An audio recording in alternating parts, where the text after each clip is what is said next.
And there is a lot of breaking news on this Friday before Christmas. Live look at the United States Capitol.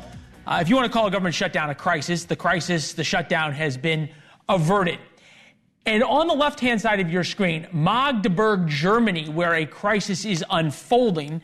It's the middle of the night there. Just hours ago, a Saudi doctor living in that country drove a car through a Christmas market in clearly a pre-planned and premeditated terrorist attack in New York. The NYPD has already increased their security presence at the city's Christmas markets in case of a possible coordinated or copycat attack there. The lone wolf attack in Germany, video of that left 2 dead, one of those a child. And they are preliminary numbers. This is video of the car driving through. You can see right there, there goes the car. It is unbelievable. The car drove about a quarter of a mile through the Christmas market, 80 people seriously injured. The terror attack is exactly the same kind of situation Republicans have warned about in America because of an open border. Ambassador John Bolton joins us later on this, the threat, and whether what's happening in Germany will soon come to America. With that, we welcome you to the Ferris Network on television. And first, this Friday night, what we have seen play out over the past 72 hours.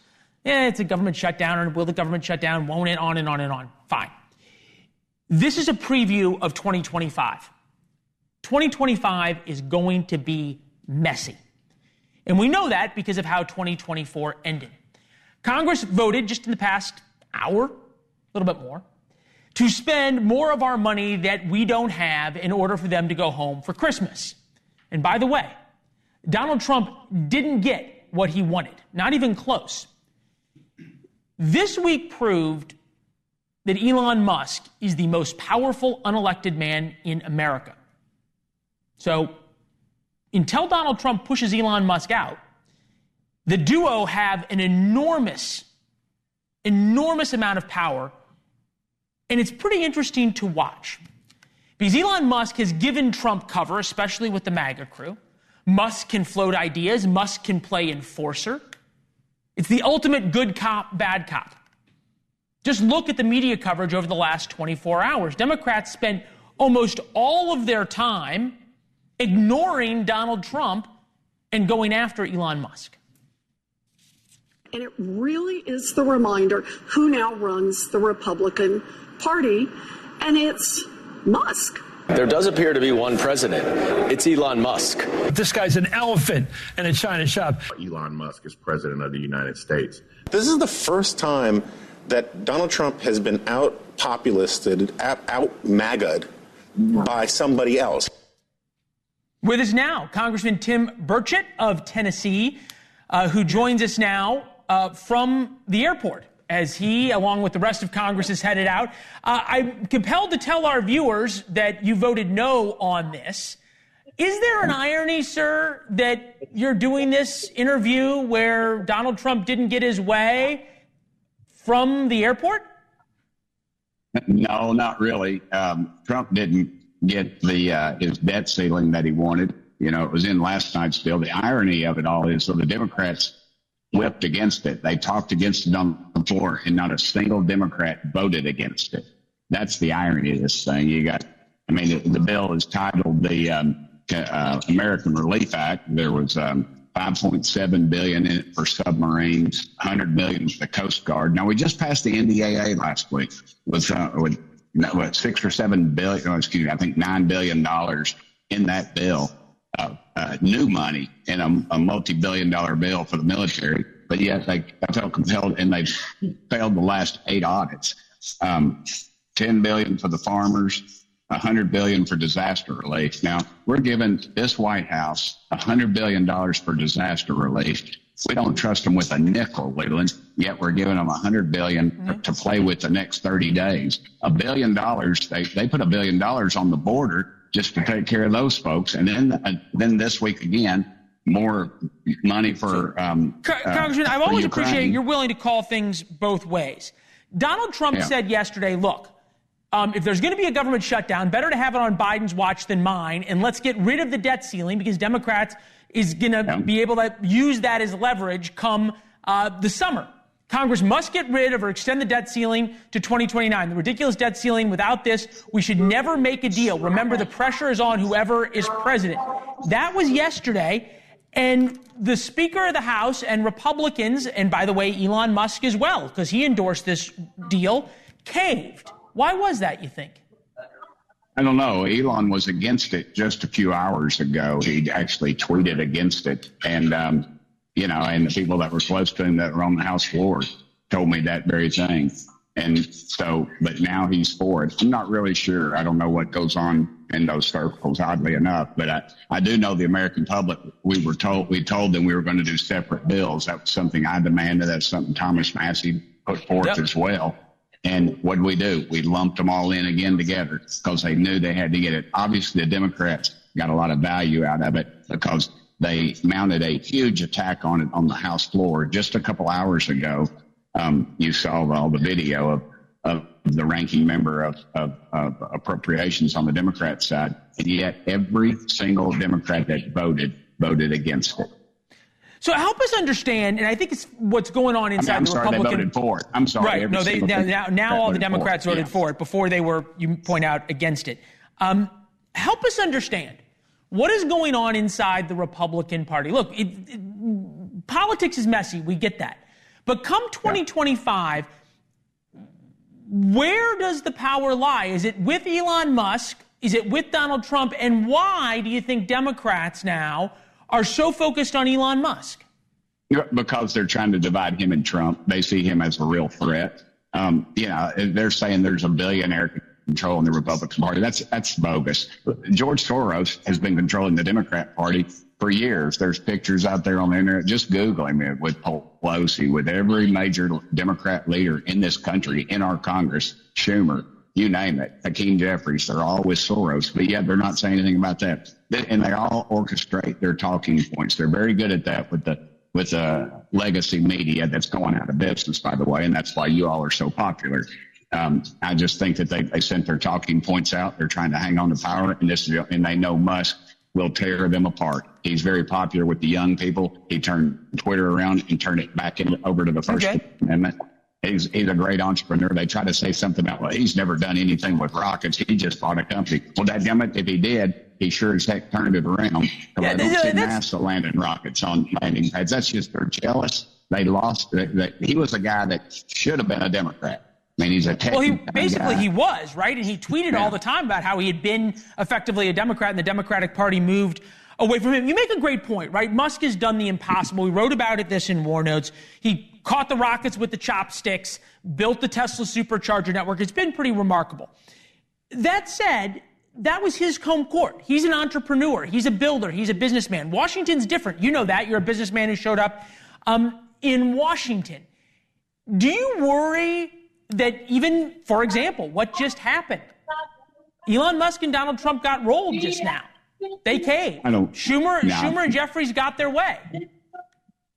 I don't think so. I think Trump just wants the ball in his court. He wants a little time to put things together, and that's all that they did. And you and I've been dealing with this for the past 6 years in Congress. Nothing ever changes with this sewer. It's not a swamp. A swamp is a pretty cool ecosystem created by God. This is just a man-made sewer. Everything flows in, nothing flows out. Well, look, the fact of the matter is, right, the swamp, if you will, the establishment, and I would say the establishment on both sides, the Washington sort of cabal will fight to the death for survival. And they're fighting against, I think, fair to say, Elon Musk and Donald Trump sort of want to tear this down. Musk certainly does. Here's Mike Johnson, Speaker, the leader of the Republicans in the House, just a few minutes ago. Elon Musk and I talked within about an hour ago, and we talked about the extraordinary challenges of this job. And I said, hey, you want to be Speaker of the House? I don't know. He said, this may be the hardest job in the world. I think it is. Yeah, I think he's probably fair that Mike Johnson has the hardest and least enviable job, even though he's third in line with the president. But, Congressman, help us understand this when it comes to Elon Musk and Donald Trump. You think there's something about that what Donald Trump was elected to do is pretty popular? We see his numbers going up, and yet Democrats feel as though Elon Musk can be turned into a boogeyman because he's rich and unelected? Yeah, I believe so. Ultimately, the Democrat Party hates entrepreneurship. They hate democracy, but they also hate capitalism. Let's, I'm a Christian, but outside of Christianity, nothing has taken more people out of despair than capitalism. It is a beautiful system. They don't like it. Ultimately, they want control. And Musk is not about that. He's like Reagan said, I didn't leave the Democrat Party. They left me. And obviously they left him behind. And that's what's happened. Ultimately, they want to tax you. They want to regulate you. They're not happy with us paying 50% tax. They want us paying 60% tax. I think we ought to get down to a very low level. I'd like to see about 8%. Well, yeah, look, everybody agrees we'd love lower taxes. But the way Republicans dealt with this, right? Speaker Johnson said all along, we weren't going to get to this, and we got to it. 2025 is going to be messy. Republicans just caved. What hope do you have as a guy who has stood on principle before that at some point down the road, Republicans are going to be willing to take a hard stand and you're going to get the backup you've been talking about and asking for? Well, I always hope it's going to be the next one. And, but I've been in this thing almost my adult life, and it's always, we did well in Tennessee, single issue spending bills, things like that make a lot of sense. But right now, currently, with Musk, you're seeing the internet is alive. The smaller news stations, if you will, are alive like yourself because America is finally tuned in. They can see it instantaneous. They can see a breakdown of the bills. They don't have to wait on the legacy media to out of New York or somewhere out of California to give them a heads up on what they think they should know. They had the Tim Burchetts of the world on my X account at Tim Burchett. I walk off the House floor and I tell you everything that just happened and why I voted. And people love that stuff. And now people used to make fun of me when I got to Congress, because I'm East Tennessee. It's the only place in America where people don't speak with an accent. But, but now guess what? Everybody's doing their videos. Yeah. And they're still a little more edited than I do. And I catch some of my colleagues, male and female, putting makeup on, which I don't dig, but that's their business. Congressman, you are one of a kind. And we are always glad to have you on. And we're honored that you're willing to take a couple minutes to talk to us before you catch your flight. Godspeed. Merry Christmas to you and yours, sir. I think we're going to have a lot to talk about in 2025, huh? Every day, brother. Every day. Love you, brother. Thank y'all for putting out the news. And I enjoy being on with y'all. And Merry Christmas to all my Jewish buddies out there. Hope y'all have a happy Hanukkah. Thank you, brother. Amen. We'll talk to you soon, sir. Thank you. Live look at the White House. Speaking of Democrats, where Joe and Jill Biden continue to fume and plot. He's been oddly missing over the past month or so. Well, how can they save the president's legacy? Can the Pope save Joe Biden?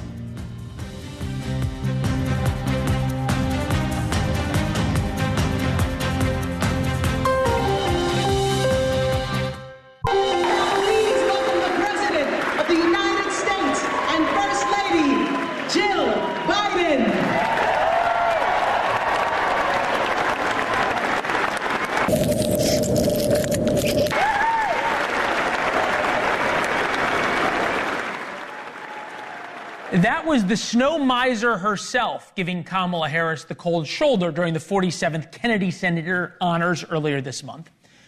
For those of you like me who do not know what the snow miser is, he is an evil movie villain who tried to have a year without Santa. Things, in case you are wondering, have not gotten better between Jill Biden and Kamala Harris since. In fact, the First Lady is making a list and checking it twice. The Daily Mail reports that a vengeful, quote-unquote, Jill Biden will spend her last days settling scores against not only Vice President Kamala Harris, but also former President Barack Obama, Speaker Emerita Nancy Pelosi.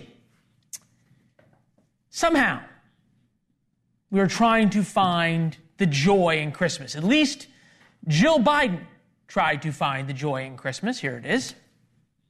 So I hope that you all feel that sense of peace and light, and that just for a moment when you leave here today that you feel, a sense of joy. because I think we all need like this, we all need to feel joy now during this time of the season, during this time. So anyway, okay, now I'll start. You're all reading into that. Yeah, we all were. Anita McBride's here, former chief of staff to Laura Bush, an American University executive in residence. Great to have you. Thank you welcome, so much welcome. for having me. Thank you. Okay, I think we can all read into that. That was not necessarily a mistake. What do you make of a first lady right now who is A, appearing to be so powerful, and B, appearing to be so angry? Well, the end of administration is tough under any circumstances. It's emotional. People are feeling the weight of leaving a place that they've come to enjoy living at. They had friends and family there all the time. Obviously, the election did not go in the direction that they would have liked, starting back in June. And then all of the, and then the loss. Do you think this is being over-reported, this idea of vengeance and everything? I think to a certain degree it is. I do. I think, yes, that the vision of the Kennedy Center, that wasn't the first time we saw that apparent snub. It happened on Veterans Day at Arlington National Cemetery. It happened there, and then we saw the pictures of her sort of cozying up to Donald Trump. Yes. Look, you've been an expert because first ladies are often seen and not heard. Therefore, they have become experts in communicating how they feel in other ways. Yes. So that body language was pretty clear. Well, certain. You're walking into a place where you know you're being photographed. I mean, all the cameras are on you, and those optics do send a lot of messages. She admitted that herself. Yeah. Even what do you make statement. of the next 30 days, this trip to the Vatican to see the Pope, and is this legacy hunting for something? It's an interesting question because remember, too, Joe Biden led the U.S. delegation in 2013 to welcome the new Pope. He went for after. I was there. You were there, so you remember. So here we are, 11 years. Fast forward. I saw it when I heard that today, sort of a way of rounding out. His. I was there when Francis got elected. Yes. And Joe Biden showed up a little bit. And then he came. For the papal delegation. I'm trying to figure out. And you think about Jill Biden, is going to have a very complicated place in history, right? First lady, but also now is being accused of being part of this massive cover-up of Joe Biden's health and condition. Here she was post-debate. Joe, you did such a great job. You answered every question. You knew all the facts. And let me ask the crowd, what did Trump do? Yes. Is Joe Biden fighting for Joe Biden's legacy or her own? I think at the end of the day, she's always going to fight for his. And I think almost every presidential spouse would be guilty of that, fighting for their husband's legacy. Yes, that was a moment that was more like an elementary school teacher talking to their students. You think about this, though.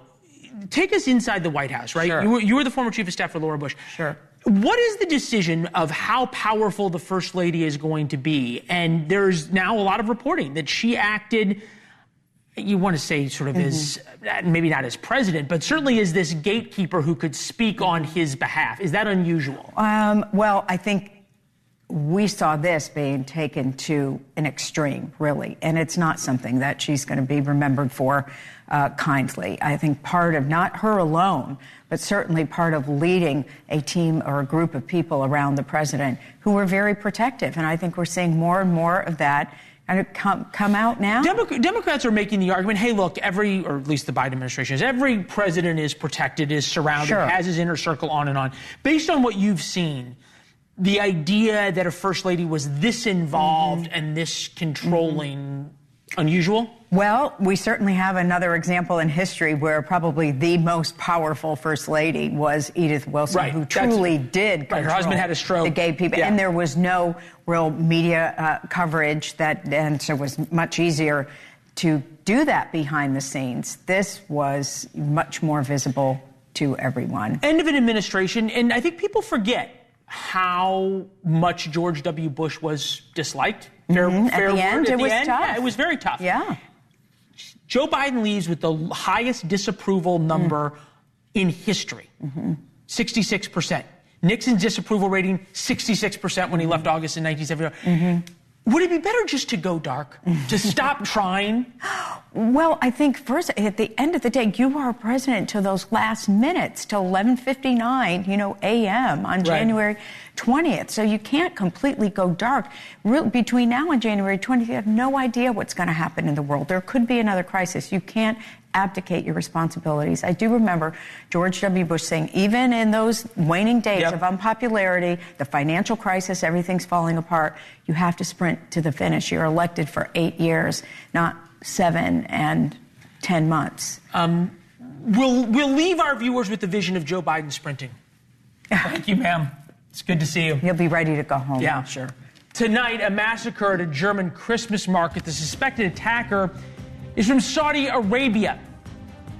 How vulnerable are America's Christmas markets in these days? What the New York Police Department is doing right now. See you in a minute.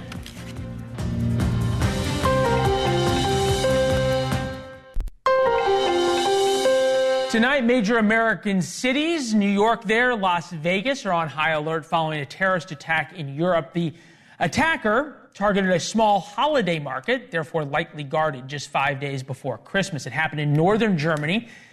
We want to warn you, the video we are about to show you is hard to watch. This is the live pictures of the scene. When it happened, a car plowed into a massive group of people. It drove through a holiday market with the stalls, so therefore it pushed people and drove over them as it went through this crowd for almost a quarter mile. 2 people dead, dozens more hurt. One of those who was killed was a child. Here's the video. We're going to just pause for a second. You can see everybody running, and there is the car smashing through the herd of people. Local media says the man sped through the market for a quarter mile. And police have arrested a 50-year-old Saudi Arabian man they believe acted alone, may have driven, as you can see, drove all the way through the market from hundreds of miles away. Ambassador John Bolton's with us, former national security advisor, former ambassador to the United Nations. Mr. Ambassador, good to see you. At some point, we probably shouldn't be surprised, should we? No, this exact thing has happened before, an attack on Christmas market, I think also in Germany. And, if you want to commit a terrorist act against Christians at a religious holiday is a perfect time to do it. So they haven't announced the motives yet here. It could simply be a nutcase. These things happen. Or it could be an act of individual terrorism. But I think it's well that cities in this country are on higher alert, because you never can tell when copycats will try the same thing here.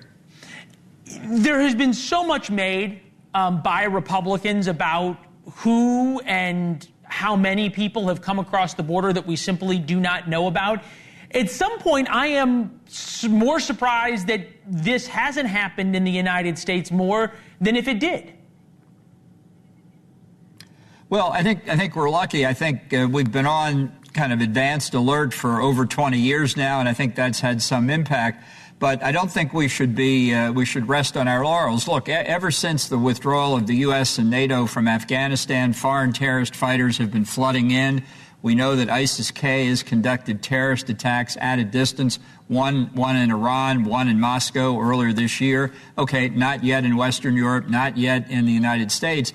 But even Biden administration officials have testified they have the capability to do it. And if they were going to attack here, very likely they would come across the Mexican border. So it seems like things are okay right up until the day the terrorist attack occurs, just like 9/11. And suddenly it's not okay if you're not engaging in vigilance and self-protection. Yeah, just in the past day or so, George Mason, freshman, 18 years old, busted for plotting an attack on Israel's New York City consulate. He was facing possible deportation. So much is being made right now of Germany's very lax, Western Europe's very lax immigration laws, and how many people have been welcomed in, saying that parts of Western Europe have turned into, mini Islamabad? Fair characterization and criticism? Well, I think there's a reaction all over Europe today. You can see it in Germany now that Angela Merkel is no longer chancellor. You can see it in many other places in southern Europe where waves of immigrants have come across the Mediterranean. A lot of refugees from the Middle East that people concerned Some were legitimate refugees, but many may have been terrorists who are in waiting in the country. So I don't think this is just a U.S. concern. I think it is legitimate, given the history of violence and terrorism since the Islamic Revolution of 1979 in Iran, that really marked the beginning of this ongoing wave of terrorism, which has not abated. I'm going to connect this to what's happened in Washington today, and obviously there's been an awful lot of dysfunction, which some would argue would be business as usual in Washington over the past 72 hours. Donald Trump didn't really get what he wanted. Elon Musk weighed in. He's now become the man of the hour. Governing in 2025 for Republicans is going to be messy. They've only got a couple-seat majority in the House. You've offered a lot of hope in terms of foreign policy for 2025 because of what's going on in the Middle East. Does what you see today and how sort of Washington's wrapped up 2024 give you more hope or more pause? Well, at least they got finished. I think what's happened in the past 2 or 3 days really is a self-inflicted wound by Trump and co-president Elon Musk. This budget process that ends in big CRs at the end of a session, totally unacceptable. Congress has got to get back to doing its job of setting budgets. But at some point, you've got to make a responsible decision. This is not the moment 2 or 3 days before Christmas to have a big fight over it. And Trump instigated the fight, and he got beaten. I mean, people have already said this is his first legislative defeat of his presidency, and he's not even president yet. But I think it's important to get past it, give Trump a clean shot, let's see what they can do. But also interesting is the dynamic that was demonstrated here, where on Thursday night, 38 Republicans voted against a bill that Trump had said they should vote for. 38 of them. Okay, they lost. But and these are the hardcore Trump supporters, theoretically, who stood up and voted against him. Is it the case that House of Representatives members defy the president, but senators in the world's greatest deliberative body are too afraid to vote against some of his nominees for senior executive branch positions? I think this vote on the continuing resolution could really tell a lot about what may happen in Congress generally once we get past the first of the year. You've watched Donald Trump up close and personal. You've worked for him. He doesn't necessarily have the kindest things to say about you. I think everybody knows that. But what do you make of the Trump-Musk relationship, and more importantly, that Democrats now seem to be much more interested in fighting against Elon Musk than they do Donald Trump? Yeah, I think they see this multi-billionaire as a very inviting target. I've been looking for some kind of historical comparison to Musk. I don't think there really is one. Closest I could come would be in Trump's first term, Jared Kushner, also quite wealthy, not as public as Elon Musk, but somebody who knows everything and shared his opinion with Trump without hesitation. What's going to be interesting is what happens now if, as appears, Musk went off on his own to say a couple days ago he was against the continuing resolution that Speaker Johnson and others had negotiated, and Trump came after Musk had stirred up the trouble. It reminds me of the story of the French general who looked out his balcony one day and saw his troops marching away and said, "My God, I have to leave to get in front of my troops," which is what Trump looked like following after Musk. I cannot believe Trump liked that kind of performance. Yeah. And now we see, look, in the other sense of the word, could be a little bit of good cop, bad cop, at least as we watch it. Mr. Ambassador, Merry Christmas to you and yours. Thanks for being with us for a wonderful year. Much more to discuss next year. Likewise. Merry Christmas, Leland. Happy New Year. Yes, sir. To you as well.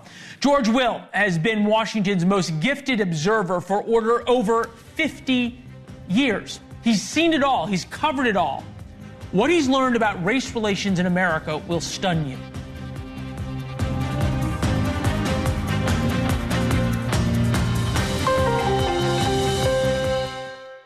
Don't talk about politics. But if it does turn to politics, do everybody a favor, skip the argument. Just tell them why you watch NewsNation. They will thank you. And before Christmas gets into full swing, Set your DVR for Christmas Eve at 8 p.m. Eastern. Go ahead and do it right now. That's when our 1-hour special with George Will airs. For the first time, George Will on America. His thoughts about where we've been, where we're going, and why we have had, and why there is reason to have, so much hope for America to deal with some of our toughest issues. But you said politicians are the problems in race relations. Are you saying politicians on both sides? Yes, but primarily politicians on the left who have a stake in grievance along racial lines because they have decided that any disparity between economic outcomes among different groups must necessarily be the result of systemic racism. You could put that as a big but a subsection of woke, something you've written extensively against. Donald Trump ran and won, not once, but twice, on ending woke. Has woke finally reached its peak and is now on the decline? There's no question that it has. We're witnessing now a long withdrawing roar of DEI subsiding. Walmart, just the latest company, the largest private sector employer in the United States, saying we've had enough of that. John Deere, Ford Motor Company, people saying we're weary to death of this, obsessing about race and obsessing about equity. Someone asked Kamala Harris to define equity. She says we all wind up in the same place. Equitable treatment means we all end up at the same place. I don't think so. That's not how Americans want to live. Is there a chance Donald Trump welcomes in a new era of American civility and a bettering, for lack of a better term, of not only race relations but cultural relations? Well, I don't think he's apt to be a fountain of civility, but I do think that if we have a period in which we talk less about race and more about problems of equal opportunity and class problems in this country, people, I think, will shed the vocabulary of grievance. 4 years can make an enormous difference in this country. A lot more about the George Will special in War Notes. That's our newsletter. Comes out every day at 4:05 p.m. Eastern. You can subscribe for free at warnotes.com and subscribe your friends as well. It'll make an excellent, excellent Christmas gift. You can also email us your thoughts or send them along the way on social media at Leland Vittert on Twitter and Instagram. Beulah and Barbara write to War Notes. You do have beautiful hair, but right now you really need a trim, especially on top. Well, thank you for the compliment and the suggestion. Actually, I went to the barber this morning, so you all can be the judge. Gina writes on Twitter, I want our government to do the right thing for the American people. We can see billions, or I guess send billions to other countries, but people in North Carolina are suffering and FEMA is screwed up even without the money. Gina, you're right, FEMA is completely screwed up. And when it comes to sending money other places and sending money here at home and helping Americans, the government says they can walk and chew gum. Evidently not. Perception is reality. If Americans are living in tents as snow is coming down 3 months after a hurricane, it's a problem. We'll keep covering it. At New Hampshire Tea Party writes on Twitter, I can't even believe that NewsNation's Leland Vittert is sane washing Trump.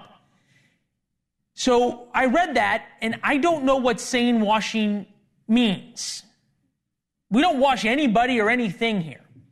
We fairly tell you what's happening and appreciate your thoughts. Sally writes on Twitter, at Leland Vittert, is that a wedding ring you're wearing on your index finger? So here it is, right there. No, Sally, wedding is not until June. It is called an Oura ring. It talks to my phone, and it's supposed to keep track of my sleep, my workouts, in their words, my readiness, recovery, and stress. Does it all.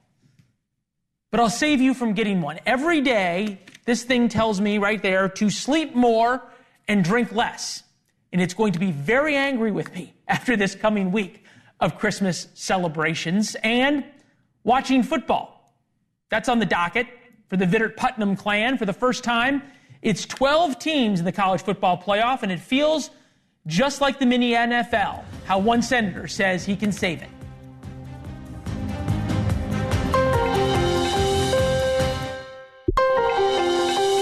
Welcome back. Live pictures of Notre Dame, Indiana. Tonight marks the start of the first ever 12-team college football playoff. For some, it's a celebration. For the rest of us, a realization that college football, as we've known for 155 years, a lot of the history written at Notre Dame, is dead. What was once pure competition has been replaced by a group of individuals solely focused on playing for time and getting paid. Brought on by the transfer portal and the name, image, likeness deals. And so as we enter a new phrase, we remember the words of the great Lou Holtz. Motivation is simple. You eliminate those who are not motivated. But now the world of college football is made up only of players motivated by me instead of we. Alabama Senator Tommy Tuberville coached in the SEC for years, earned himself the nickname the Riverboat Gambler for his aggressive coaching style, and is with us now. Coach, good to see you. Is college football now just sort of a mini NFL? Oh, no doubt. It's minor league sports, and it's unfortunately just the money's going to a small amount of people. Now, I'm all for kids that play sports in college make money because they don't have a chance to get a part-time job. But I tell you what, it's only going to a few, and what we're going to end up doing, Leland, we're going to lose women's sports and Olympic sports because there's not going to be any funding. So somebody's got to get some answers to this in a hurry because it is going to get very touchy on the budgets coming up. You know, there's been this proposal, I know you're part of it, to require kids who sign these deals to actually live up to them. You've got kids now who don't like their coach. They don't like how much they played or not played. They go into the transfer portal. They sit out games because they don't want to get hurt, or they think it gives them a better chance at a better team. Republicans are the party of limited government. Is Congress really the right place to fix this? No, not really. And I've told my friends in coaching, Nick Saban was calling me all the time a couple of years ago, Coach, you got to help us with this. I said, you really don't want the federal government involved, Nick, but it looks like we're the only ones that can make a difference here because the NCAA, they're so scared of lawsuits because they get lawsuits every day. There's a way to fix this. We do contracts, just like the NFL.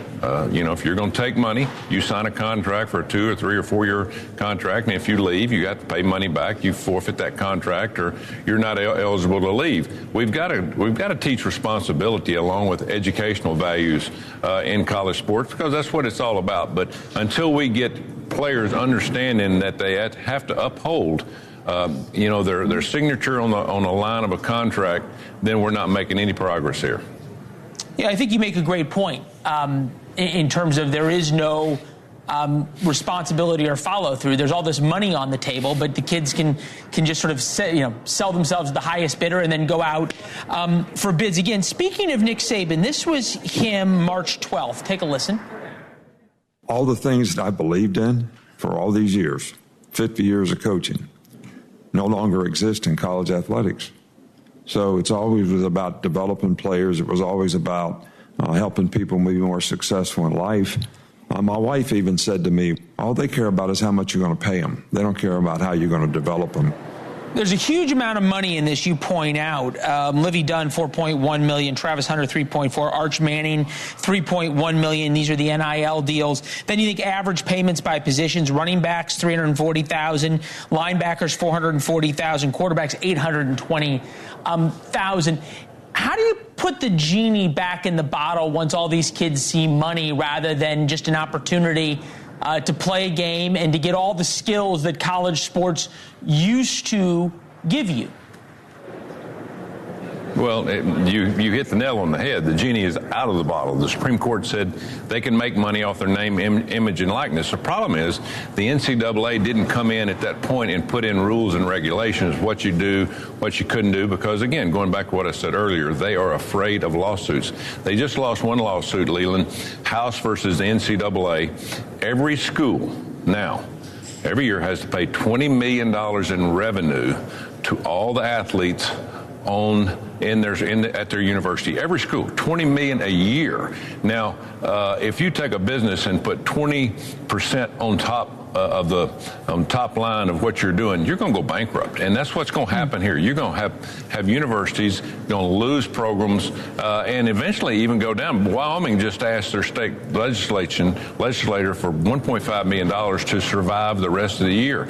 It is out of control. Here's what's got to happen if you want a quick fix. They all have independent conference media contracts, which is about $4 billion, okay? Put them all together. Do one media contract for all universities. They're the second most watched show on television a year behind the NFL. So you put them all together, you make $10, $12, $14 billion, and then you split the money up. But the problem is the big universities don't want to do that because they're making more money now. But at the end of the day, though, Leland, they're going to run it all out of business. You can't be greedy. You got to have a program. You got to have sports. You got to have football. You got to pay for all the women's and Olympic sports. There's got to be a give and take here, or we're going to lose it all. Nick Saban said we're losing our values. He's exactly right. Look, and in the end, it's the kids who are the track athletes and the swimmers and the lacrosse players, the women's sports who get hurt the most. I want to get your prediction, right? This is the first year with 12 teams in the playoffs, and we now have the brackets. Of course, the Tennessee Volunteers are going to win. I'm saying that as my future mother-in-law is a huge Volunteers fan. So that is a given. Any other predictions for this weekend? Well, I like good defenses and good running teams. I think Georgia's got an advantage there, but they lost their quarterback. I think if you look at Oregon, they're the team that's going to outscore everybody. Normally, if the weather's good, if they play indoor games, I think they got a great chance to run the table. But you never know. At the end of the day, it's how the ball bounces. Most teams are pretty close. I don't like that Penn State lost one of their quarterbacks this week to the transfer portal. He's not even playing in the playoffs. And so that's where we're going, and we need to correct that. And if we don't, we're going to lose it. And what's going to happen is fans are going to give up on the sport itself. Yeah, I know. And look, I think to myself, how can you become a fan of a guy who quit on his team so that he could make more money in the transfer portal? I mean, the least among us to be a leader is that guy. But I could digress and talk all show with you. Senator, it's good to see you as always. Thank you, sir. Merry Christmas to you and yours.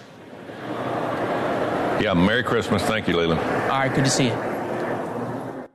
All right, the big deal came together in Washington.